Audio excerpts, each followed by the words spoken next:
Hello friends, welcome back to my channel and welcome back to another video. Actually ഞാൻ physics ആണ് പഠിക്കുന്നത്. എന്താ വെച്ചാൽ നമുക്ക് ഇപ്പോൾ മോഡൽ എക്സാം ഒക്കെ കഴിഞ്ഞ് ഒരു വീക്ക് ഗ്യാപ്പ് ഉണ്ട്. ആ ഒരു വീക്കിൽ how I prepared for physics എന്നൊരു വീഡിയോ ആണ്. എനിക്കറിയാം ആ ഒരു വീക്കിൽ നമുക്ക് അത്ര ഒന്നും മര്യാദയ്ക്ക് ചെയ്യാൻ പറ്റില്ല, ബട്ട് സ്റ്റിൽ പറ്റുന്ന രീതിയിൽ. ഓക്കെ, അപ്പോൾ ഞാൻ ഫിസിക്സ് ഇപ്പോൾ ഞാൻ എന്താ ചെയ്തത് വെച്ചാൽ അത്യാവശ്യം നേരത്തെ എണീറ്റിട്ടുണ്ടായിരുന്നു. ആൻഡ് അതിനുശേഷം എനിക്കറിയാത്ത കുറച്ച് ചാപ്റ്റേഴ്സ് ഉണ്ടായിരുന്നു. അതിൻ്റെ ക്ലാസ് കണ്ടു, അത് പഠിച്ചു. ഓക്കെ, അതാണ് ഞാൻ ഇപ്പോൾ ചെയ്യുന്നത്. ഒരു 7-8 o'clock വരെ ഞാൻ 2-3 ചാപ്റ്റേഴ്സ് ഉണ്ടായിരുന്നു. അതിൻ്റെ ക്ലാസ് കണ്ടു. ഞാൻ ആപ്പ് പോയിട്ടല്ല ക്ലാസ് കണ്ടത്, ബട്ട് യൂട്യൂബിലത്തെ ക്ലാസ്സാണ് കണ്ടത്. ക്വിക്ക് റിവിഷൻ പോലെ ക്ലാസ് കണ്ടു, എല്ലാം മനസ്സിലാക്കി. ആൻഡ് അതിന് ശേഷം ആണ് ഞാൻ ബാക്കി ഫർദർ ചെയ്തിട്ടുണ്ടായിരുന്നത്. ആക്ച്വലി എൻ്റെ അടുത്ത് സൈലത്തിൻ്റെ ഇൻസ്റ്റാ ലേണർ ഉണ്ട്. ഇല്ല, പക്ഷേ അത്യാവശ്യം എല്ലാ ചാപ്റ്റേഴ്സിൻ്റെയും ഉണ്ട്. ഫിസിക്സൊക്കെ എനിക്ക് ലാസ്റ്റത്തെ ആ ചാപ്റ്റേഴ്സിനൊക്കെ ഉണ്ട്. It's really helpful.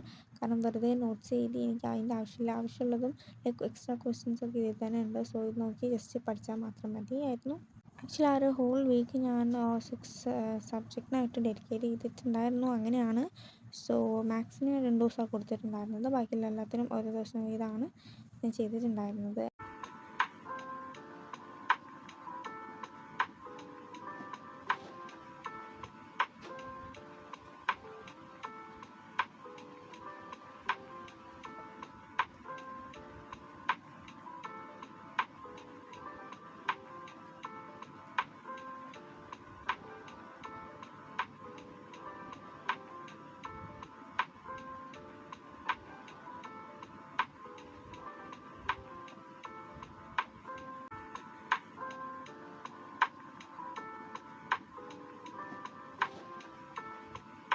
അങ്ങനെ കുറച്ച് കഴിഞ്ഞ ശേഷം ബ്രേക്കൊക്കെ എടുത്തതിന് ശേഷം ഞാൻ അതായത് നമ്മളിപ്പോൾ ക്ലാസ് കണ്ടത് പഠിക്കാമെന്ന് വിചാരിച്ചു.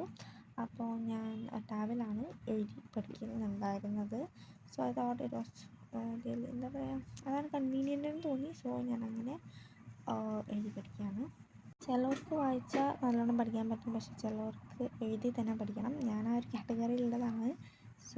അങ്ങനെയാണ്. ഞാൻ നിങ്ങളെല്ലാ വീഡിയോസും കണ്ടിട്ടുണ്ടാവും. ഞാനങ്ങനെ എഴുതിയിട്ടാണ് എല്ലാം പഠിക്കാറുള്ളത്. പിന്നെ ഞാൻ ജസ്റ്റ് തിയറി മാത്രമല്ല പഠിച്ചു പോകുന്നത്, അതിൻ്റെ ഒപ്പമുള്ള ക്വസ്റ്റ്യൻസും ഇൻസ്റ്റാളിൽ നിന്ന് കുറച്ച് ക്വസ്റ്റ്യൻസ് ഉണ്ട്. അപ്പോൾ അതൊക്കെ ഞാൻ പ്രാക്ടീസ് ചെയ്തിട്ടാണ് പോകുന്നത്.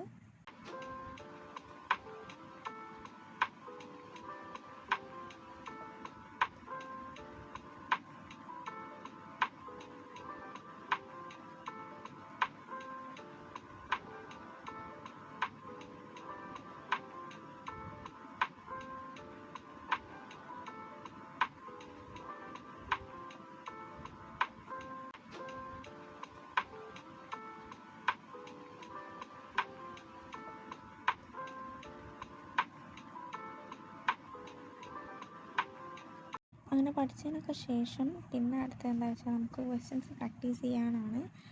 ഞാൻ ക്വസ്റ്റ്യൻസ് തപ്പിയെടുക്കുകയാണ് ക്വസ്റ്റ്യൻസ് ചെയ്യാൻ വേണ്ടിയിട്ട്. കുറേ ഓൺലൈനിൽ കുറേ വെബ്സൈറ്റിലൊക്കെ നോക്കി ലാസ്റ്റ് ഞാൻ HSS ലൈവിലാണ് കണ്ടിട്ടുണ്ടായിരുന്നത്. അത് ഞങ്ങൾ ടീച്ചേഴ്സ് അധികം റെക്കമെൻഡ് ചെയ്യുന്നൊരു വെബ്സൈറ്റാണ്. അതിലാണ് ഞാൻ കുറേ ക്വസ്റ്റ്യൻസ് ചെയ്തത്. ഇപ്പോൾ ഞാൻ ബൈജൂസിലാണ് എടുത്തെങ്കിലും എനിക്ക് ബൈജൂസിൻ്റെ ക്വസ്റ്റ്യൻ അത്ര എന്താ പറയുക, ഞാൻ കുറച്ച് ഹയർ ലെവലായ ക്വസ്റ്റ്യൻസ്, അതായത് maybe CBSE അങ്ങനത്തെ ചിന്തിക്കുന്ന ടൈപ്പ് ക്വസ്റ്റ്യൻസ് ആയിരിക്കാം, ഐ ഡോണ്ട് നോ. പക്ഷെ ഞാൻ കുറച്ചൊക്കെ ചെയ്തിട്ടുണ്ടായിരുന്നു. ആൻഡ് അതിനുശേഷം ഞാൻ HSS ലൈവിൽ തന്നെ പോയി അവിടുന്ന് കുറേ ക്വസ്റ്റ്യൻസൊക്കെ ഞാൻ ഡൗൺലോഡ് ചെയ്തു. കാരണം എൻ്റെ അടുത്ത് ഫിസിക്സിൻ്റെ നോട്ടൊന്നുമില്ല, ക്വസ്റ്റ്യൻ ബാങ്ക് ഒന്നുമില്ല. ഞാൻ അങ്ങനെയാണ് കളക്ട് ചെയ്ത ക്വസ്റ്റ്യൻസ്. ആൻഡ് അങ്ങനത്തെ ചാപ്റ്റർ വൈസ് ഓരോ ക്വസ്റ്റ്യൻസ് ഉണ്ട്. അതൊക്കെ ഞാൻ ചെയ്തു. കുഴപ്പമില്ലാതെ കിട്ടി. എനിക്ക് ഫുള്ളായി ചെയ്യാൻ പറ്റിയിട്ടില്ല, കുറച്ച് ചെയ്യാൻ പറ്റിയിട്ടുണ്ടായിരുന്നുള്ളൂ. സ്റ്റിൽ ഞാൻ നന്നായി ചെയ്തിട്ടുണ്ടായിരുന്നു, ചെയ്തൊക്കെ പഠിച്ചിട്ടുണ്ടായിരുന്നു. ഞാൻ പറ്റുകയാണെങ്കിൽ ഇതിൻ്റെ ലിങ്ക് ഞാൻ താഴത്ത് കൊടുക്കാം, ഈ വെബ്സൈറ്റിൻ്റെ. നിങ്ങൾക്ക് വേണമെങ്കിൽ ചെക്കൗട്ട് ചെയ്യാം. കുറേ ക്വസ്റ്റ്യൻസൊക്കെ ഉണ്ട്. PDF ആയിട്ട് വേണമെങ്കിൽ ഞാൻ അങ്ങനെ സെപ്പറേറ്റായി ഇടാൻ നോക്കാം, എനിക്കങ്ങനെ ചെയ്യാൻ പറ്റുകയാണെങ്കിൽ. അല്ലെങ്കിൽ ഞാൻ ജസ്റ്റ് ആ ഒരു വെബ്സൈറ്റിൻ്റെ ലിങ്ക് കൊടുക്കാം. Actually this is an end of this video. ഇന്നത്തെ വീഡിയോ എത്രയേ ഉള്ളൂ. ഞാനെങ്ങനെ പഠിച്ചു physics, or how I did ഈ ഒരു റിവിഷൻ എങ്ങനെ പെട്ടെന്ന് ചെയ്തു, ആ ഒരു വീഡിയോ ആണ് actually. I hope you guys liked it. Like, share, subscribe and comment. By.